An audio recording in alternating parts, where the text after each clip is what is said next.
Feijóo tiene una protección mediática en Galicia que no la tiene en España. Lo que le ha pasado de la televisión pública española no le pasa en Galicia. 4 mayorías absolutas. Los gallegos la se enteran... izquierda está desmantelada, por decirlo de alguna manera, sí. Y ha ganado 4 mayorías absolutas. Un hombre que, según usted, miente compulsivamente, ¿los gallegos no lo ven? Sí, lo ven perfectamente y lo conocen muy bien. Y lo conocen muy bien. Por 2 razones.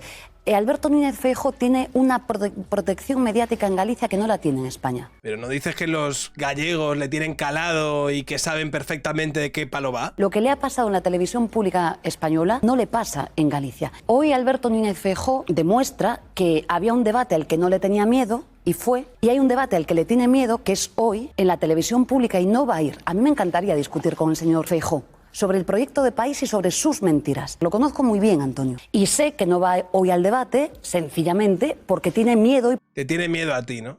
Eres tú el... no, ojo.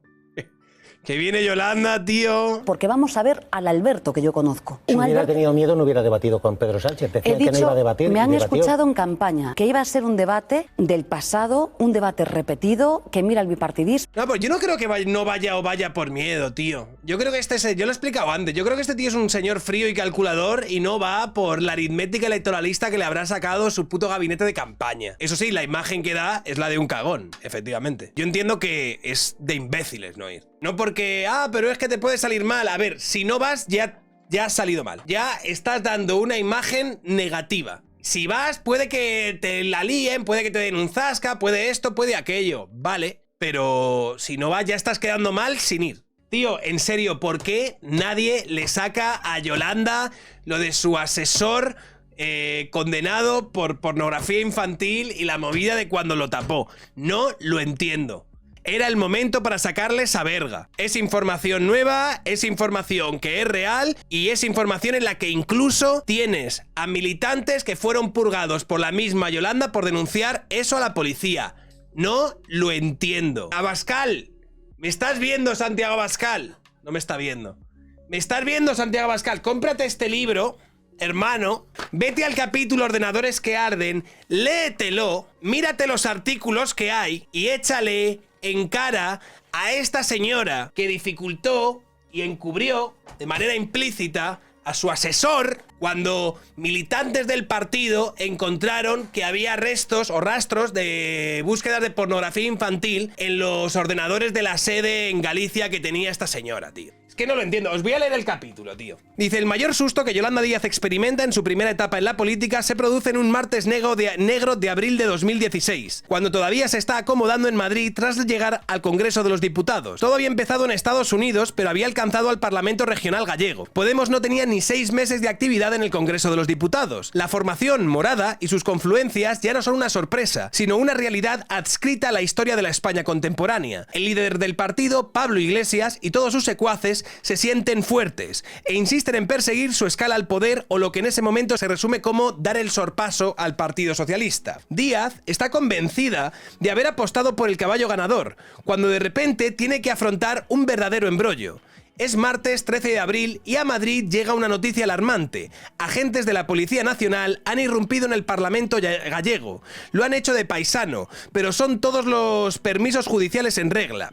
Están buscando un ordenador donde creen poder encontrar material ilegal. Concretamente, archivos informáticos de pornografía infantil, fotos y conversaciones, en uno de los terminales adscritos al grupo parlamentario de AGE, el de Yolanda Díaz. El ordenador es de un asesor parlamentario de la política gallega. En realidad es su mano derecha, uno de los pocos hombres de confianza de una dirigente acostumbrada a confiar en muy pocas personas. Se llama Ramiro Santaliz y la acompaña desde sus primeros cargos en el Ayuntamiento de Ferrol. Habían coincidido en la universidad, pero era un completo desconocido para los comunistas y sindicalistas de la vieja Ferrol, curtidos en las batallas de la industria pesada y con las manos marcadas por el trabajo, cuando Díaz lo lleva a su ciudad natal y le dio literalmente la llave de la sede local. Santalices no es un hombre de muchas palabras, todo lo contrario.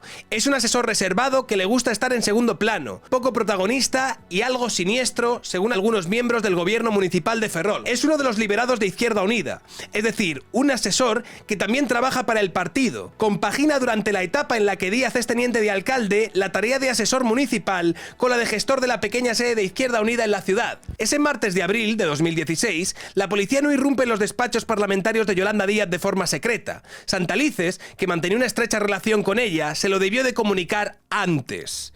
El día anterior, el lunes, los agentes habían buscado personalmente porque una ONG de Estados Unidos había entregado a la policía española una documentación que acreditaba que la cuenta de correo electrónico asociada a Santalices había mantenido contactos con la de un extranjero para solicitar ayuda para poder abusar de sus hijas de 11 y 13 años sin dejar ningún tipo de huella, según reza la sentencia del caso.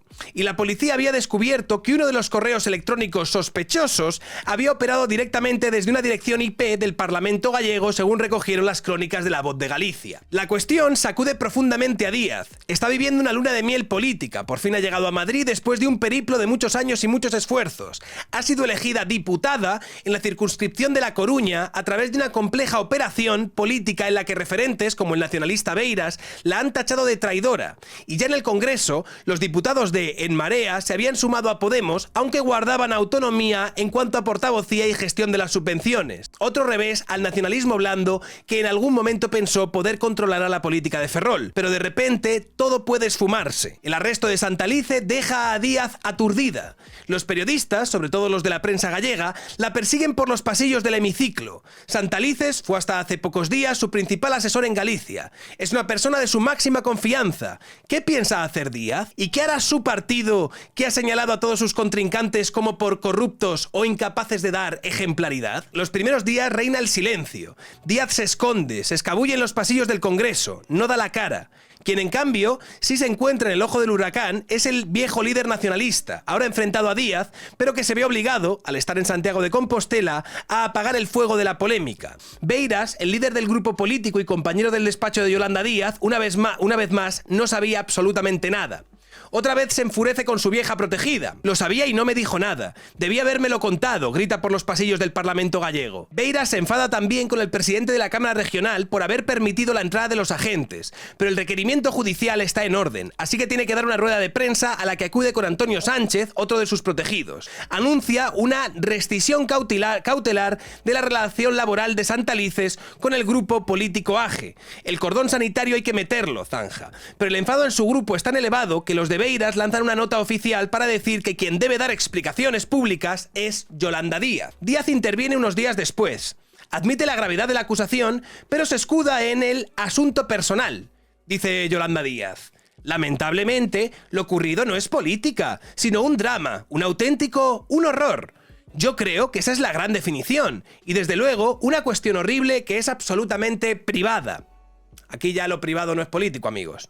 Traducido, ella no puede considerarse responsable de que su ex mano derecha enviara correos electrónicos de contenido explícito y buscara material pornográfico infantil desde ordenadores institucionales adscritos a su despacho.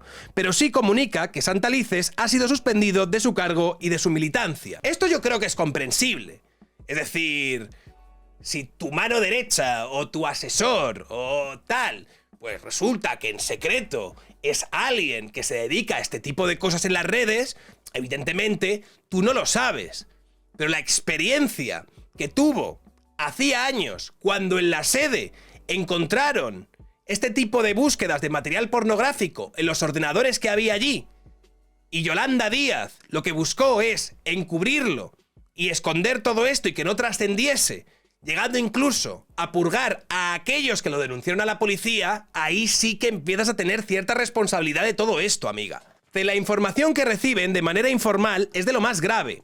El hombre de confianza de Díaz está siendo investigado por haber enviado correos e intercambiado contactos en el marco de una red de pornografía centrada en menores. Hay conversaciones de al menos un año antes. En un caso, el investigado pide ayuda para abusar de 2 niñas. También solicita asesoramiento para convencerlas en el supuesto de que no desearan tener relaciones con él, según recogerá la sentencia. La policía ha incautado el móvil del investigado y aunque todavía es pronto para conocer el contenido, Díaz puede imaginar perfectamente de qué se trata. Para hacerlo, es suficiente rebobinar la memoria más recientes de su vida, concretamente las del bienio 2008 y 2009, cuando tenía el control absoluto del partido y Santalices ejercía de número 2 en el ayuntamiento de Ferrol. En aquel momento, algunos compañeros del partido ya habían hallado material sospechoso, otra vez vídeos y fotografías de niños, pero Díaz había hecho de todo para evitar la política y ahora teme que se descubra esa conexión. La noticia, en efecto, lleva a Ferrol como una bomba atómica. Aquí, dos exmilitantes de Izquierda Unida, José Loureiro y Mercedes Salvatierra, que colaboraron en las primeras campañas electorales de Yolanda Díaz y que la conocen personalmente, saben a la perfección de qué va el caso. Se remontan a 7 años atrás. Díaz acababa de ser nombrada cabeza del partido en Ferrol y se había volcado en lanzar una carrera política desde los primeros peldaños de la gestión, el ayuntamiento. Había tomado algunas decisiones renovadoras que gustaron al tejido social de la zona. Una de ellas fue la de abrir las puertas de la sede local de Izquierda Unida, prometiendo escuchar todas las reivindicaciones, propuestas y problemas de los ciudadanos. Sentada ante una mesa, había logrado que colectivos ciudadanos y pequeños grupos organizados percibieran haber encontrado una casa del pueblo. En sus primeros movimientos como candidata, había buscado juntar la vieja alma comunista con el fervor del barrio. La crisis económica había sacudido a la sociedad española. El sueño del dinero fácil, de las hipotecas baratas, de los 2 o 3 coches por familia, había chocado de repente con la realidad. El colapso bursátil en Estados Unidos y las políticas cortoplacistas de los gobiernos nacionales, locales y hasta empresariales del país arrastraban a España a su peor crisis económica en democracia. Había que culpar a alguien. De cada crisis sale una oportunidad, reza el refrán. Así que con el colapso económico emerge una generación de políticos dispuestos a aprovechar el malestar ciudadano. Díaz forma parte de ese grupo. Mercedes Salvatierra, una ferrolana de barrio sin militancia política anterior, se había acercado a Izquierda Unida gracias a esa política de Díaz. Provenía de un colectivo local y vio en esa joven y apasionada dirigente una vía para influir en la política municipal. Díaz prometía convertir las preocupaciones ciudadanas en peticiones para el alcalde, ya fuese a través de su contacto directo o por medio de los procedimientos oficiales para los debates del Pleno. Era aire nuevo para la comunidad, sin por ello perder de vista el núcleo duro sindicalista y comunista que en aquella tierra conocía el frío de las cárceles franquistas y se había enfrentado a todo tipo de poderes con tal de defender los puestos de trabajo y sus condiciones. La reconversión industrial de los 80 afectó a la ría de Ferrol. No había ningún trabajador de los grandes grupos industriales que no hubiera tenido algún tipo de problema con la justicia. Este era el caso, por ejemplo, de José Loureiro. Así que cuando se topó en la prensa local con el nombre de Ramiro Santalices y su arresto en Santiago de Compostela por un presunto caso de pornografía infantil, el estupor de la noticia se convirtió de pronto en rabia. Tanto José Loureiro como Mercedes Salvatierra recordaban perfectamente a Ramiro Santalices. Se lo había traído Yolanda Díaz de Santiago de Compostela y le había entregado las llaves de la sede de Izquierda Unida en Ferrol. Y su rostro era conocido porque había formado parte de otra extraña investigación interna en el partido sobre pornografía infantil, en la que figuraba como principal sospechoso. Todo había empezado cuando, por casualidad, en invierno de 2009, en la sede de Izquierda Unida de Ferrol, había una sala de reuniones de libre acceso y otra donde se encontraban los ordenadores para las gestiones del partido. Era una época en la que todavía no existían teléfonos inteligentes y no todos los hogares tenían conexión a internet. El partido ofrecía ese servicio, aunque el acceso no era libre. Una decena de miembros de la formación podían entrar en esos terminales. Un día, una de esas personas hizo una búsqueda en Google y de repente se topó con un historial que le horrorizó. Kindergarten Sexy y niñasjodiendo.com fueron algunos de los términos que encontró y que redirigían a webs ilegales de pornografía infantil. La persona que se percató de ese material fue precisamente Mercedes Salvatierra, y lo primero que hizo fue señalar lo ocurrido internamente. Su marido y José Loureiro contactaron con Yolanda Díaz, avisaron de la gravedad de su descubrimiento y pidieron que se activara de inmediato una investigación interna. Había una cuestión política en esa época en la que la regeneración apelaba a sacralizar términos como transparencia y ejemplaridad. Pero había también una dimensión muy personal. En la pequeña sede de Izquierda Unida pasaban la tarde los hijos de los militantes. El espacio era público. Se celebraban encuentros, reuniones, celebraciones. ¿Cómo puede ser que en ese mismo pequeño local se halle un pederasta? ¿Están los niños seguros?, se preguntaban los denunciantes. Díaz recibe el aviso de sus compañeros, pero ellos notan que la cuestión le incomoda. No esconden que consideran a Santalices como el principal sospechoso. Es uno de los pocos que conoce la clave para entrar en los ordenadores. Es un hombre solo, muy reservado y sin afectos en la ciudad. De por sí nada determinante, pero llama la atención que es una de las personas que más tiempo pasa en la sede de Izquierda Unida y que la búsqueda de material pornográfico se había hecho en horas nocturnas. Para otros afiliados con familias hubiera sido más difícil llevar a cabo semejante operación. Santalices, no obstante, es también uno de los protegidos de la lideresa del partido de la ciudad, así que Díaz empieza ganando tiempo. Manifiesta sus dudas sobre la veracidad de las acusaciones, lo que genera una primera herida interna. Las lógicas de funcionamiento de los partidos son complicadas de descifrar, pero no cabe duda de que si la máxima representante de la formación pone en tela de juicio la honestidad de semejante acusación, quienes la pronuncian quedan automáticamente al borde del ostracismo. Siempre hay quien prefiere mirar hacia otro lado para no asumir que su grupo no es tan limpio y honesto como presume. Después de manifestar sus dudas, Díaz intenta apagar la polémica disponiendo que el ordenador sospechoso sea analizado por un experto informático. ¿Pero por quién? ¿Y por qué no llamar a la policía? ¿Y dónde hacer ese peritaje? Las preguntas no encuentran respuestas satisfactorias, así que los denunciantes exigen que, de hacerse el peritaje, se efectúe en la sede del partido, delante de los ojos de todos los afectados, con luz y taquígrafo. Díaz se niega. Se tiene que hacer fuera de allí. ¿Se está llevando el ordenador a su casa?, se preguntan algunos. Los silencios de Díaz y su extraña actuación irritan a los que han descubierto el material pornográfico y que se sienten con el deber cívico, político y moral de actuar.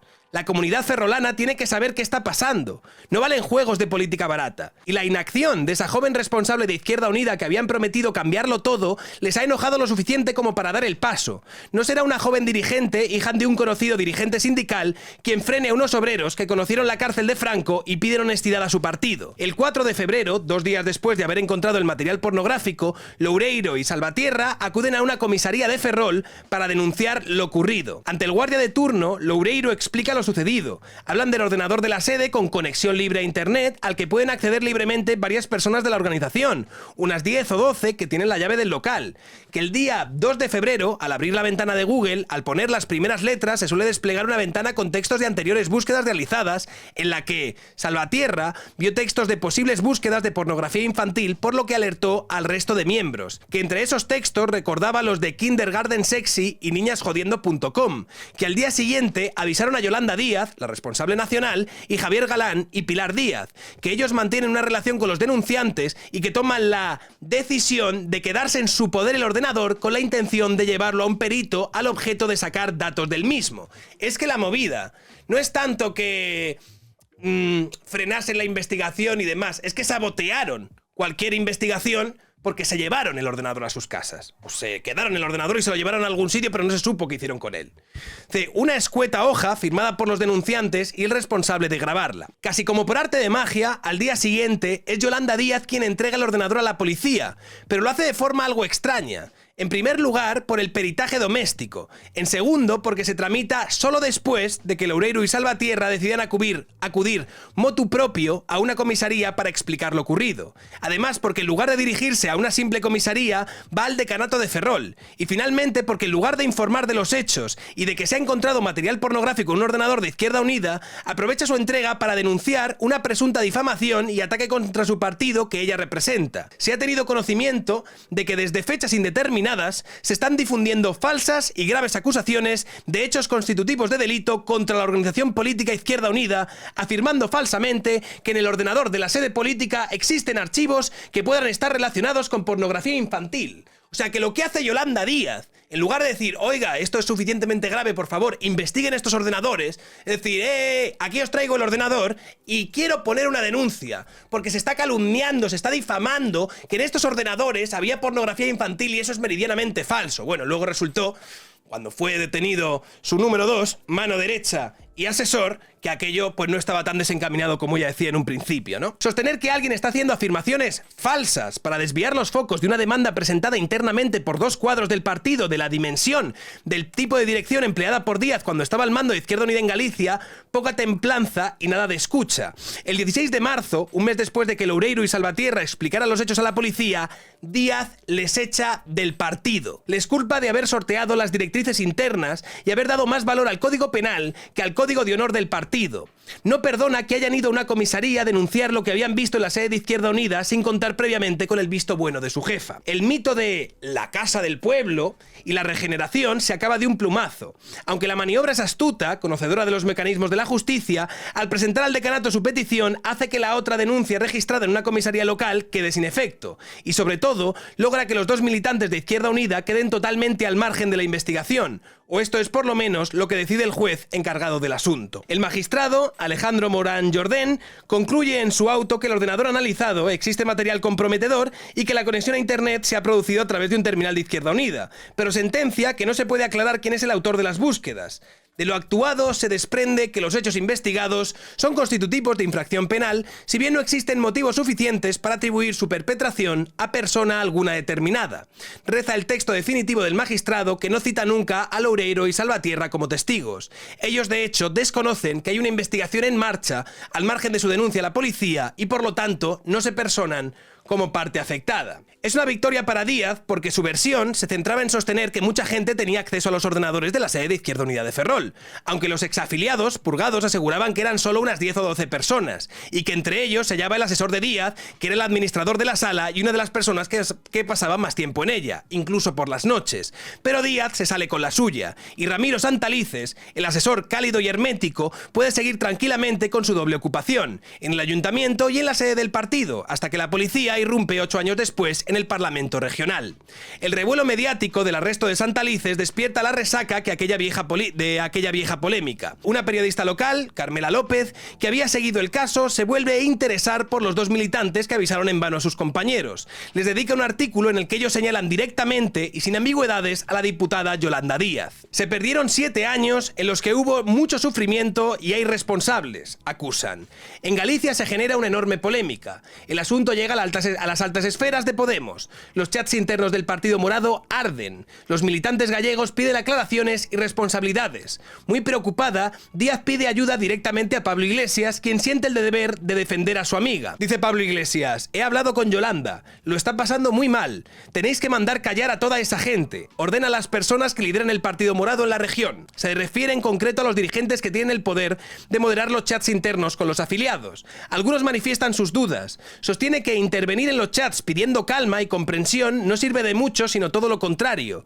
Podemos se erige todavía en actor moralizador y regenerador de la política, y todos cumplen con las directrices del jefe, pero el resultado es nulo. Los escépticos siguen manifestando su rechazo por la falta de transparencia y porque sospechan que Díaz ha encubierto u ocultado algo, pero también en ese caso, Díaz, con la ayuda de Iglesias, logra que el incendio se apague. Por suerte para la diputada, ningún miembro del PP, del PSOE o Ciudadanos pide muchas explicaciones. El problema va perdiendo interés mediático hasta el olvido definitivo. En estos momentos tenía sentido porque Yolanda Díaz era una mindundi y una diputada más de Podemos, pero ahora, que es la principal candidata, que esto no haya salido a la palestra, que esto no se le haya discutido, que esto en las supuestas entrevistas incómodas que le pueden haber hecho no se lo hayan preguntado, sí que creo yo que es un poco de juzgado de guardia. Aún así, la justicia sigue su curso, y esta vez no hace la vista gorda como en 2008. Santalices acaba sentenciado a 1 año de cárcel y 3 de inhabilitación por delito de posesión de pornografía infantil en concurso con otro de distribución. En el auto se puede leer que el condenado compartía documentos fotográficos con otros usuarios, que planeaba encuentros para masturbarse y que aludía en sus conversaciones probatorias que le gustaba abusar de niñas de 10 a 12 años. La sentencia revela que el condenado borraba constantemente sus comunicaciones y mails para evitar ser rastreado, pero la policía había dado con algunas de ellas. Entre abril y septiembre de 2015 recibió y compartió material visual donde aparecían menores de ambos sexos en conductas sexualmente explícitas. En esas conversaciones, el exmano derecha de Díaz afirmaba: me gusta ver porno de jovencitos y jovencitas. En otras proponía: quedamos para hacernos unas pajas viendo porno, me mola el de travelos y jovencitos. La policía demostró que el exasesor de Izquierda Unida había recibido y enviado archivos pedófilos, entre ellos una fotografía de una niña de 11 años desnuda de cuerpo entero.